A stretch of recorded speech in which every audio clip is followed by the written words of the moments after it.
start.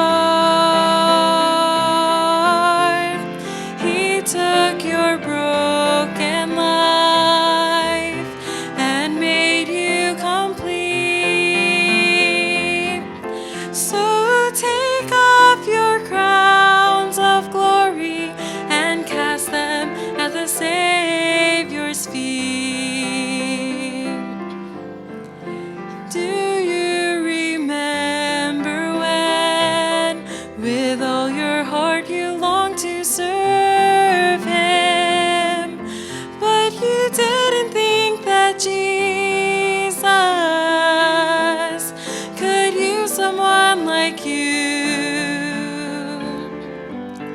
Now look how He's used your life since He called you out. Then remember where you were back then and thank Him for where you are now. Give Him the glory for what He's done in your heart. He took you from sin and strife and made a new start. He took your broken life and made you complete.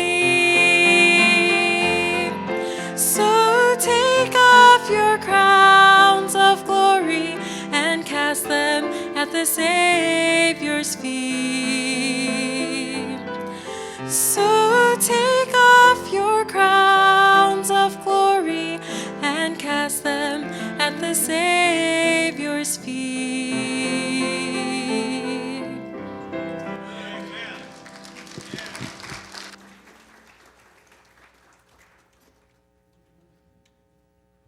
All right, thank you. Let's turn our Bibles to 1 Samuel, please. 1 Samuel chapter number 17.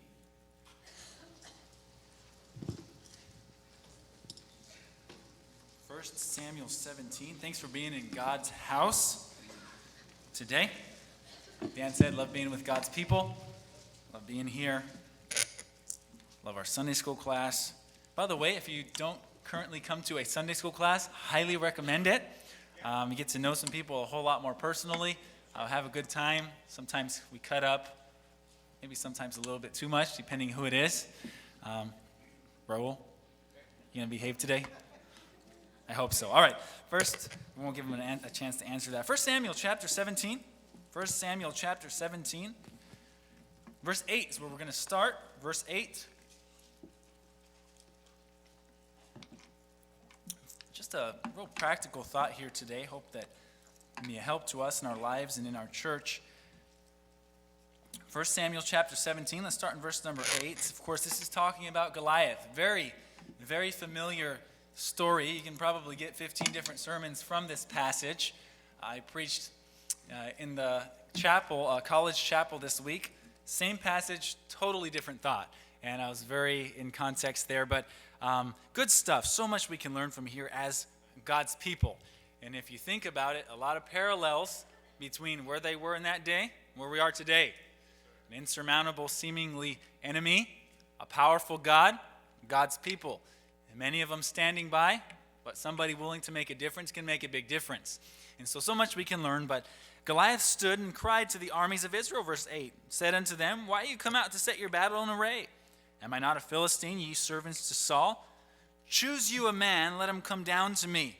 If ye be able to fight with me and kill me, then we will be your servants. But if I prevail against him and kill him, then shall ye be our servants and serve us. He said, and the Philistines said, and here it is, he said, I defy. Look at that word in a minute. He said, I defy the armies of Israel this day. Give me a man, we may fight together.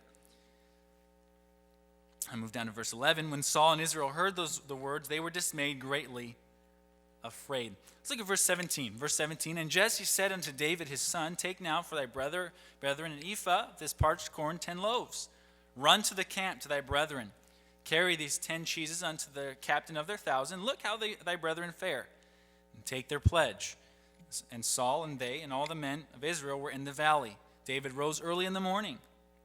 Let's skip down to verse number 23. Of course, so David comes, he runs to the army in verse 22, and he saluted his brethren. Verse 23, as he talked to them, behold, there came a champion, the Philistine of Gath, Goliath by name, out of the armies of the Philistines. Spake according to the same words, and David heard them. All the men of Israel, when they saw the man, fled from him, were sore afraid. The men of Israel said, have ye seen this man that's come up? Surely to defy Israel is he come up. It shall be, the man who killeth him, the king will enrich him with great riches and give him his daughter. Make his father's house free in Israel. Of course, David's somewhere around 17, and he hears, man, get a wife out the deal. But so he's listening, he's observing, he's just asking questions here.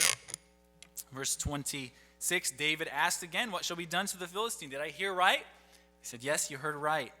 The people answered him after that manner, saying, so shall it be done. Verse 27, to the man that killeth him.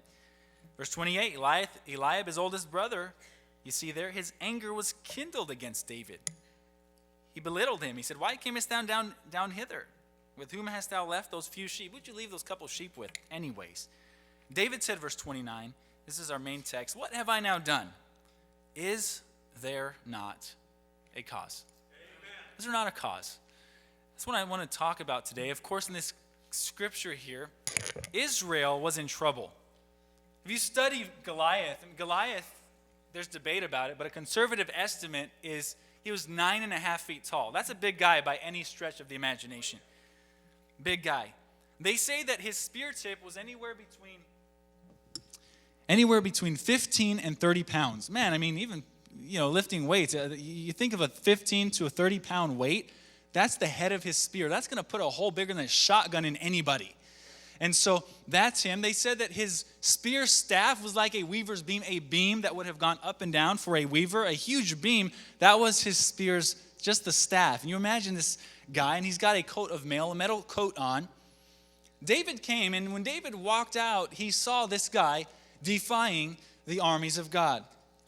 We saw here, defy means to challenge with assured power, to disobey, to mock, to rebel against.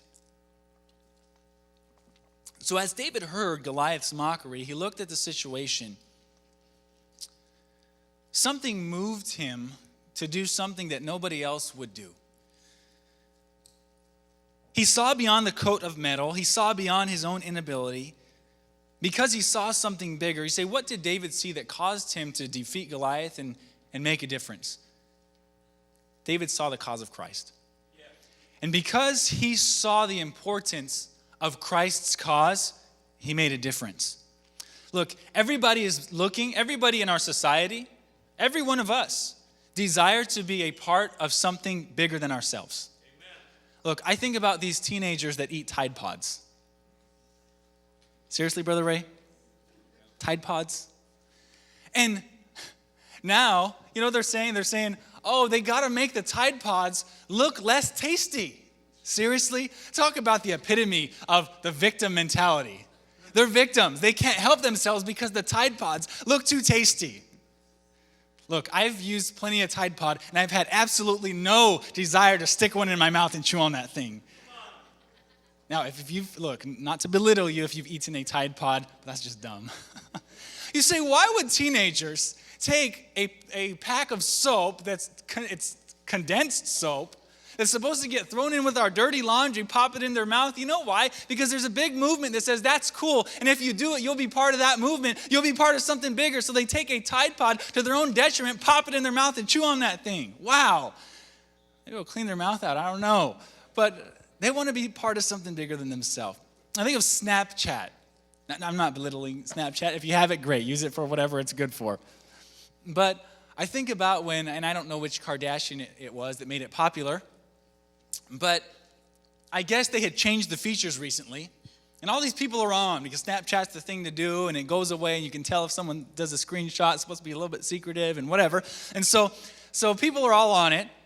And then, I don't know which Kardashian it is. I definitely don't keep up with them, and I don't recommend any of God's people keep up with them either, okay?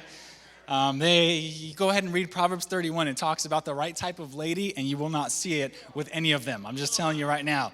But it's supposed to be Sunday morning. I'm supposed to be nicer here. Okay, changing gears. But look, she went on and she tweeted, this is amazing. She tweeted and said, I don't like the new feature. I think I'm going to log off of Snapchat or delete my Snapchat. Their stock price plummeted. I think they lost, if I'm not mistaken, hundreds of millions of dollars because one popular girl got up and said, I'm not going to use Snapchat anymore. So you know what all the sheeple did? Oh, we're not going to do it either. Why? Why'd they get on it on the first? If they got off of it for that, they got on it to be a part of something that was happening, a part of something bigger than themselves. That's how society is. I think of the teens that were survivors of the Parkland shooting. And by the way, not to belittle the survivors, look, I wouldn't want to be in a place where I didn't feel safe. I wouldn't, and I understand where they're coming from.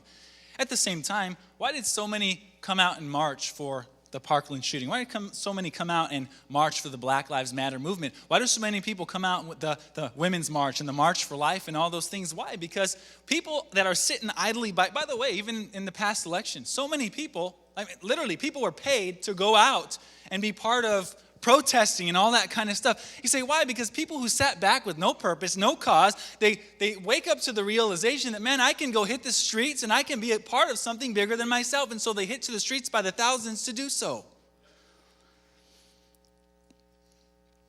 Environmental people. And we won't give you our unfiltered thoughts on that this morning, but the environmental people, why do people literally give their lives to the environment? I'll tell you why, because that's the biggest cause they can find in society to give themselves to. It's like the lady on the plane that had a picture rolled up of a whale. She was sitting next to a preacher, and as she's sitting there, she's kind of holding it, flashing it, hoping the preacher will ask, hey, what is that in there? And so he says, okay, I'll play along. What's in there? Long story short, it's a picture of a whale. My whole life is in here. She pulls it out, and he says, okay, talk to me. Tell me about it. I live my whole life to save the whales. He looked at her. He says, so have you ever saved one? She looked back at him. She says, I never thought of it that way before. I don't know. You say, why do people do that? Why do people give themselves to these conservation societies and stuff? Because everybody wants to find significance in something that's bigger than themselves. USA Today article asked, if you could ask God any question, what would you ask him? And by far, the most asked question people would ask God is, what's my purpose? Why am I here? I think that Christians across the country come to church every single week, listen to the preaching of God's word, try to be faithful, but have that same question. What's my purpose? What's my cause? Why am I here? On a side note, I think one reason that people in churches all across the country, Christians, God's people, will waste their substance and waste their life on frivolous causes, frivolous things that have no value in eternity is because they don't find their identity or they don't find their cause in Christ. Much more important than the March for Life, which, by the way, I'm for the March for Life. If anything will help stop the killing of thousands of babies every single day, if it will help it, I'm for it. Anything that will help advance morality in our society, I'm for it. But more important than any of these movements or marches that I've mentioned is the cause of Christ. The cause of Christ. And by the way, there's two parts to that. Number one is the cause of Christ for our church. Every church is individual or should be independent, autonomous, and we have been given a vision by God to go make a difference in some way. There's the cause for our church, and then there's a cause for you as an individual inside of our church. God says that every single one of us have a part. And if we are not doing our part, we'll be lacking. That's what Scripture says. That's what Paul says. Look, some of us are the mouths. We talk more, right? Don't raise your hand if that's you. Okay, some of us maybe have the bigger part of the mouth. But maybe some of us are the tongue, the throat. Maybe some of us are more silent. Maybe some of us are the ears. We listen and we observe. We're able to help people that way. I don't know what our part is. However, I do know this. People are looking to be part of a cause bigger than themselves. And can I say this? The greatest cause you can give your life to is the cause of Christ. It's not hitting the streets and marching. It's not saying when the midterms are up, which candidate can I go out and support. I looked. I researched the Long Beach candidates. To be honest with you, I don't know if there's any that I can fill in with a clear conscience, a black little dot for. I don't know. I'll say this. The greatest cause you can live your life for is a cause of Christ. Cause of Christ. It's worth giving ourselves to. Someone said this. I want to challenge us this morning. What's our part? Someone said, it's not the critic, one of our presidents, it's not the critic who counts. Anyone can be critical, right? How many of you are good at looking at a situation and finding out what's wrong with it? How many of you are like that? Okay. Some of us, we just look at the situation. There's 5 things going right, 1 thing going wrong. We're easy to pick out what's going wrong. I'm like that sometimes. I got to work on it. But it's not the critic who counts. In the end, it's not the man that points out how the strong man stumbles. Man, have you noticed that whenever a strong man stumbles, the pundits, the anchors, the news, everyone comes out and wants to talk about how they stumbled. By the way, the Bible says, watch out lest we fall. But the credit belongs to the man who's actually in the arena, whose face is marred by dust and sweat and blood, who strives or fights valiantly, who knows great enthusiasms and great devotions, who spends himself in a worthy cause, who at best in the end who knows at best in the end triumph and a high achievement, and who at worst, if he fails, at least fails daring greatly, so that his place shall never be with the cold and timid souls who neither know victory nor defeat. Look, when I played ball back in the day, I would rather be on the court knowing what it's like to lose than be in the stands and not know what it's like to win or lose. I preached in chapel this past week a message called Sidelined Christianity. I challenged our students. I said, look, don't get stuck on the sidelines. And I used that quote and I said, look, there's a cause, there's a vision, there's people dying and going to hell. And as God's people, we should not sit on the sidelines. There's a place for us. There's a part for us. There's a purpose for us. There's a cause for us. And let's not be sideline Christians. Let's get in the arena. Amen. Just like Israel was in trouble in that time, God was looking for a man to make a difference. Look, our country, our world is in trouble. It's going to take God's people making a difference if a difference is going to be made. They say 80% of those who graduate walk away from God. I heard this stat recently. This is amazing, Pastor Myers. Only 10% of millennials have even heard of the Great Commission. 10%. Let alone take part or do anything to change it. 10% have heard about the Great Commission. More churches are closing than opening every year. More pastors are leaving than are coming. What's going to make the difference is when God's people find their God-given purpose and give their lives to it. And by the way, when we find our identity in the right cause. It was 1989. Many of you would know the story. I was 2, showing my youngness here. 1989, and a bunch of students had gotten up, and they had come out to protest the communist government in China. You know the story. Long story short, they came out there, they said, we are not putting up with this. They shot some people, they quelled it, and long story short, it was done. The next morning, the tanks were dancing in the streets. You know the story, they call him the Tank Man. Why? They don't know his name.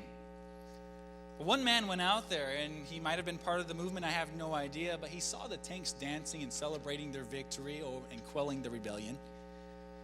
One young man went out there, and he said, no, I'm not going to just stand by and watch this.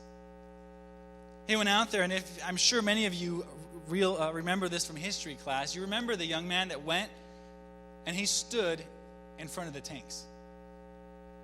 Instead of the tanks continuing to dance in victory, they stopped, and they tried to go around him, and he moved. They tried to go around him, and he moved. And the man who took that photograph, I read an interesting story, how he had to run to a hotel room. He had to stick his camera in the back of a toilet to hide it. They searched the room. He went back, got it, and took out and was able to publish it. You know anything about what happened after this spread around the world? Young people, groups of young people after groups of young people got up and were emboldened to stand against communism. You say, why? Because one man, and he probably gave his life for the cause. You say, why is he called the Tank Man? No one knows what happened to him since then. But people all over the world, young people, were willing to stand up against repressive governments and stand up for freedom. Why? Because one man was willing to give his life for a cause. I'm not going to stand by and see this happen. I don't know. Maybe his friends were injured. I have no idea. One man stood up for a cause. Another one here. This guy look familiar? Yeah. Unfortunately, we see his t-shirts popping up more and more and more with our young generation.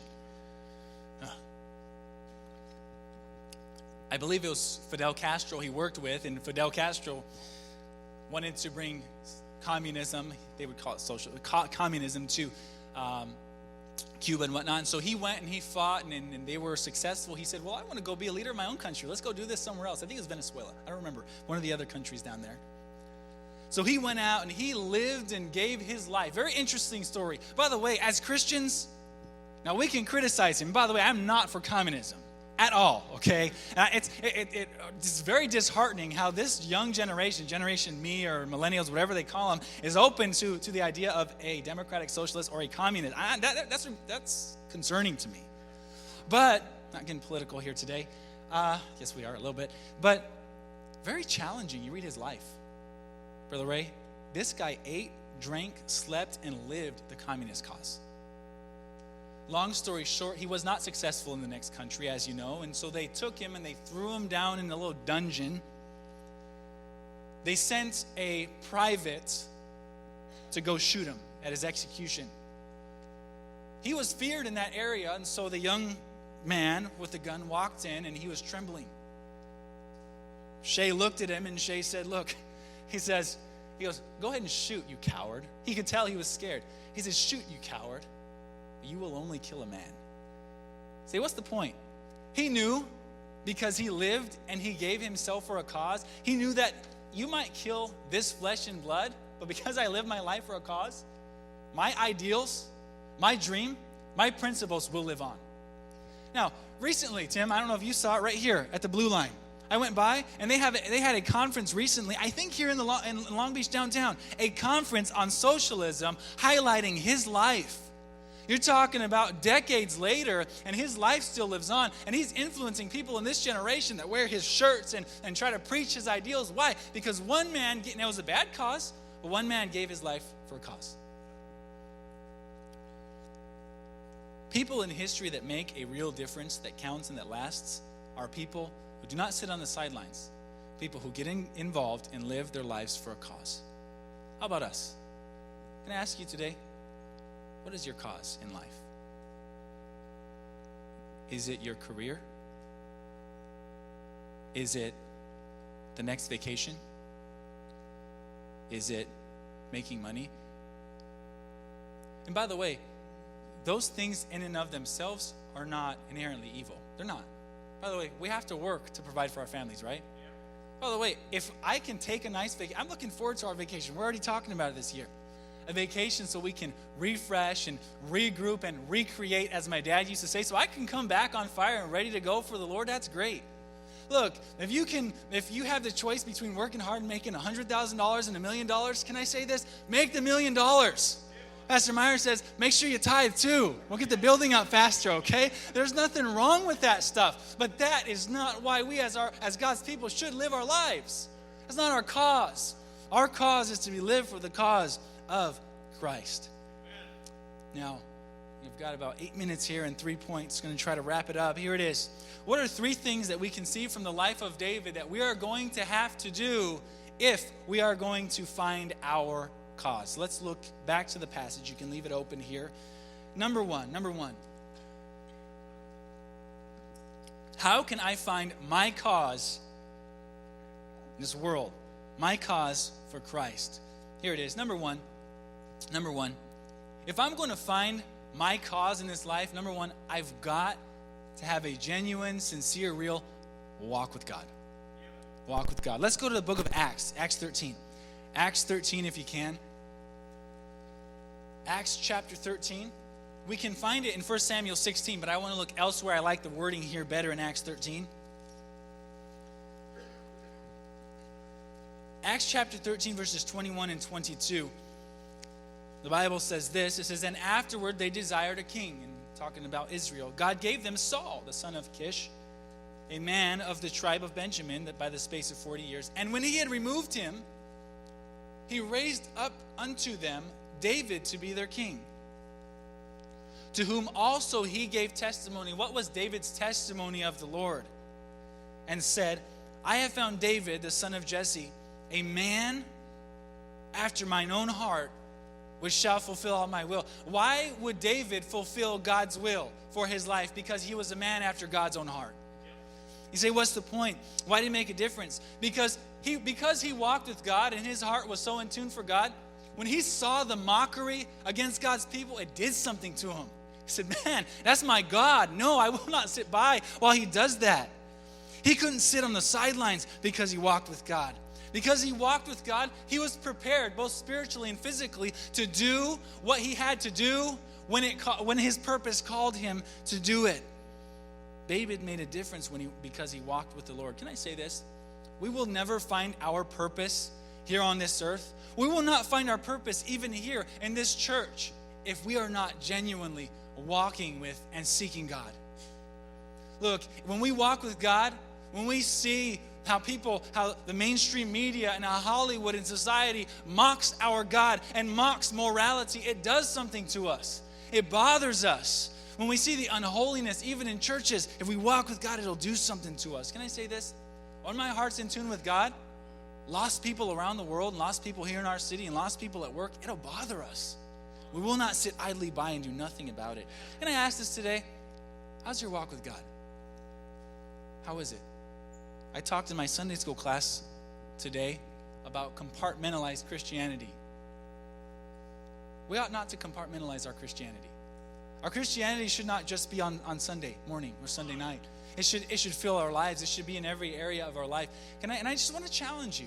I want to challenge us today. If we've not been walking with God, let's get in this book. Come on now. Let's get in this book. Let's spend time in prayer. Let's spend time with God. Why? Because then the things that are on God's heart will be on our heart. And he'll reveal that purpose to us. David found his purpose because he walked with God. If he was not walking with God, God would not have pulled him out and put him in a place to make a difference. You want to find your cause? You want to make a difference for the cause of Christ? It starts with walking with God. It starts with walking with God. And I hope we'll do that. I think it was last year we talked about getting into God's word, and let's do that. Next, I got to move quickly. Number one, David walked with God. His heart was in tune with God. So when he saw the things that bothered God and bothers God's heart, it bothered his heart. He said, man, I'm not going to stand by. I'm going to do something about it. Number one, we got to walk with God. Number two, how do I find my niche? How do I find my purpose, both in this church and elsewhere, if we're God? Here it is. Look at 1 Samuel 17, 16 to 23. I think that clock's a little bit fast. Brother Paul in here? Tim, you want to text Brother Paul? I think it's been like that for a couple weeks. And the last 2 times I preached, I think it's sabotage. I think someone didn't want their preaching to go as long as it's supposed to go, so they got up there and they made it about almost 10 minutes fast, 7 minutes faster. Wow. Buys me an extra 7 minutes. Is that okay? We all right? No? Okay, whatever. Here we go. Number two. 1 Samuel 17, 16 to 23. And the Philistine drew near in morning and evening, presented himself 40 days. Jesse said to his son, now take for thy brethren an ephah of this parched corn, and these 10 loaves, and run to the camp of thy brethren, carry these cheeses unto the captain of their 1,000. Look how thy brethren fare. Look down, and David rose. First of all, he rose early in the morning.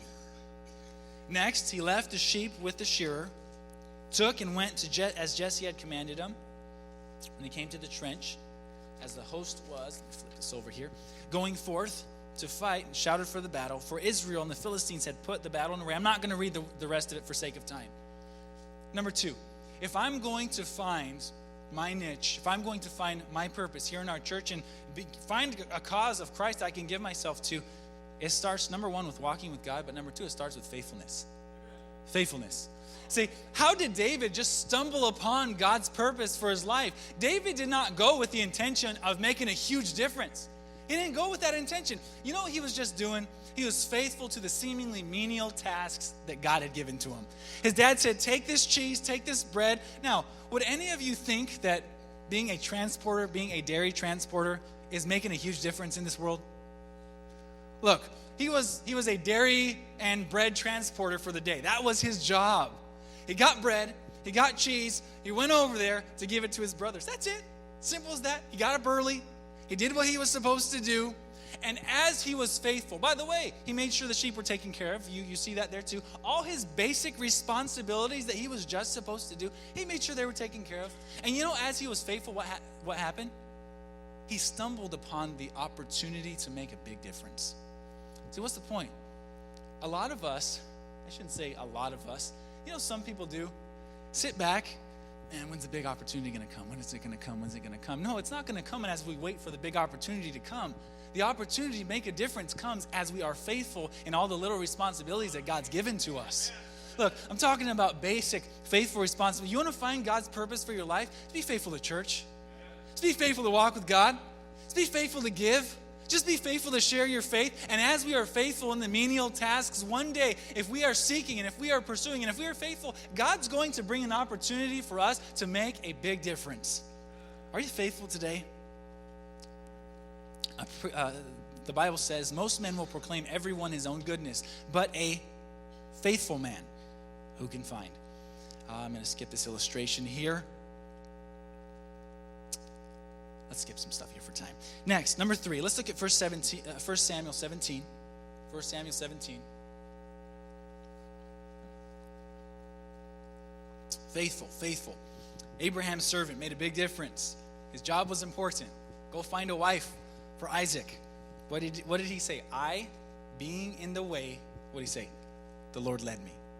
He was just in the way, and God led him as he was being faithful to the task at hand. Let's be faithful. Let's be a church that's faithful. And by the way, I'm preaching to the choir because y'all are here today, right? And thank you for being faithful. We have faithful people. We have faithful soul winners, faithful givers. But let's be faithful as we seek what God would have us to do. And then number three, I have one more point after this, and we'll hasten. Be willing to sacrifice.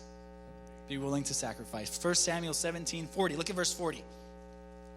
He took his staff, this is David, chose 5 smooth stones out of the brook, put them in a shepherd's bag, even in his scrip, drew near the Philistine, and the Philistine came on, drew near to David, and the man that bare his shield went with him. He had 2 guys, that's unfair. And went with and when the Philistine looked out and he saw David, he disdained him. He said, that's disrespectful. How dare you send that kid to me? Disdained him. The Philistine said unto David, am I a dog that thou comest to me with sticks? He says, really? You just come in with sticks? The Philistine cursed David by his gods. He cursed at him. The Philistine said to David, come to me, and I will give thy flesh unto the fowls of the air and the beasts of the field. You know what Goliath was saying? What everybody else was thinking. He was thinking, look, this is no match here. This is no match. David was willing to sacrifice his life for the cause. I'm going to read this, and I think I'm going to skip the last one. Let us go. Keep referring back to communist here today. Not a communist. For freedom of religion. By the way, Baptist, one of our things is we believe that everyone's conscience you should choose according to dictates of your conscience. Here it is. A letter from a communist. One thing about communists, they live their lives for the cause, they're willing to sacrifice for it. I'm going to read this. A letter that a communist wrote. Let's see. Yeah, we got some single guys here today.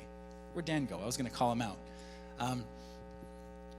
We communists, a man was breaking off his engagement with his fiancée. He said this. He said, we communists have a high casualty rate. We are the ones that get shot and hung and lynched and tarred and feathered and jailed and slandered, ridiculed, fired from our jobs, and in every other way made to feel uncomfortable as possible. A certain percentage of us get killed or imprisoned. We live in poverty. We turn back to the party every penny above, which is absolutely necessary to keep us alive. We communists don't have the time or money for movies, concerts, or T-bone steaks. By the way, had some good food yesterday. Some good Vietnamese soup, son. But T-bone steaks here. He said, we don't have time for T-bone steaks, decent homes, or new cars. We've been described as fanatics, and we are fanatics. Our lives are dominated by one great factor, the struggle for world communism. We communists have a philosophy of life which no amount of money can buy. We have a cause to fight for, a purpose in life. We subordinate our petty personal lives to a great movement of humanity. And if our lives seem hard or our egos appear to suffer through subordination to the party, we are adequately compensated by the thought that each of us, in his small way, is contributing to something new and true and what they think is better for mankind. There's one thing in which I am dead earnest, and that is the communist cause. It's my life, my business, my religion, my hobby, my sweetheart, my wife, and my mistress. I ought not to have a mistress. My bread and my meat. I work at it in the daytime and I dream of it at night. Its hold on me grows, not lessens as time goes on. Therefore, I cannot carry on a friendship, a love affair, or even a conversation without relating it to this force which drives me and guides my life. I evaluate people, books, ideas, actions according to how they affect the communist cause and their attitude toward it. I've already been in jail because of my ideas, and if necessary, I'm ready to go before a firing squad. No God, no Bible, just the communist cause. Now, I don't know about you, but when I read that type of commitment, it challenges me. Because as God's people, we have a cause so much better and so much more worthwhile than the cause of worldwide communism. We have the cause of Christ. And by the way, God has a part for every single one of us in that cause. And I want to challenge us today. Let's just ask ourselves the question, man, what's my part? How do you find that part? Number 1, walk with God. Number 2, be faithful. Number 3, be willing to sacrifice. And number 4, and we'll close, people that live for a cause find that it's worthwhile. If you want to write it down, 1 Samuel 17, 25 and 26, 53 and 54. Look, it's worthwhile to see a difference being made. It's worthwhile to look back at the end of my life and say, man, I did not waste my life on frivolous things. And it will be worthwhile if we give ourselves to the cause of Christ when we stand before God to hear him say, well done, my good and faithful servant. Thank you so much for listening today. Let's live our lives for the cause of Christ by walking with God, by being faithful, by being willing to sacrifice. Let's stand together. Let's pray, please.